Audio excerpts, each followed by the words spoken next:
मैं हूं शाह मोहम्मद इमरान और आप देख रहे हैं जाग मेरे शहर न्यूज़ चैनल। मालेगांव शहर के वो गरीब जो झोपड़पट्टियों में ज़िंदगी गुजार रहे थे, उनमें से कुछ को सहूलियात के नाम पर या फ्लैट और बिल्डिंग की लालच देकर शहर से बाहर वीराने में मालदा कॉलोनी के नाम पर भेज दिया गया, जिसे लोग 11,000 कॉलोनी या न्यू मालेगांव भी कहते हैं।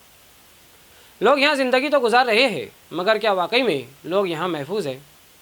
21 जनवरी 2021 को तकरीबन सुबह 12 बजे के आसपास एक 8 साल बच्चा जो कि 11,000 कॉलोनी का साकिन है, जिसका नाम रेहान अली असगर अली बताया जा रहा है, अपने घर की बालकनी से गिरकर शदीद तौर पर ज़ख्मी हो गया। दरअसल जो बिल्डिंग्स यहाँ तामीर की गई है, इनकी बालकनी की सेफ्टी वॉल की हाइट इतनी कम है कि यहाँ गुज़श्ता दिनों में एक बच्चा और एक खातून ऐसे ही बालकनी से गिरकर हादसे का शिकार हो चुके हैं और यहाँ अक्सर इसी किस्म के हादसा रोनुमा होते रहते हैं। अभी जिस बच्चे के साथ हादसा रोनुमा हुआ है, उस रेहान अली की हालत इतनी तशवीशनाक है कि उसे एक आंख से कुछ दिखाई नहीं दे रहा है और उसे बहुत ज़्यादा उल्टियाँ हो रही थी, जिसकी वजह से उसका सीटी स्कैन किया गया। सीटी स्कैन की रिपोर्ट जब डॉक्टर ने देखी तो फ़ौरन उसे धुलिया शहर के सिविल हॉस्पिटल में रेफ़र किया।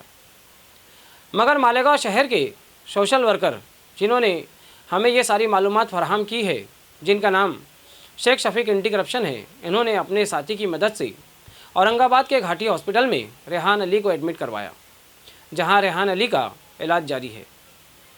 इस सिलसिले में मालेगांव कॉरपोरेशन और उन लीडरान को तवज्जो देने की ज़रूरत है जिन्होंने नोटबंदी के वक्त इन गरीबों को कॉलोनी में घर देने के नाम पर पैसे भरने लगाए और इन बालकनियों की सेफ्टी वॉल की हाइट बढ़ानी चाहिए ताकि मुस्तकबिल में ऐसा कोई नाखुशगवार वाक़या रोनुमा ना हो। ऐसे ही न्यूज़ देखने के लिए देखते रहिए जाग मेरे शहर न्यूज़ चैनल। कैमरामैन अमानुल्लाह के साथ। ऐसे ही अवामी बेदारी वाले वीडियोस देखने के लिए हमारे न्यूज़ चैनल को सब्सक्राइब करें और बेल आइकन के बटन पर क्लिक करके ऑल का ऑप्शन सिलेक्ट कर लें ताकि हमारी हर वीडियोस की नोटिफिकेशन आपको मिलती रहे।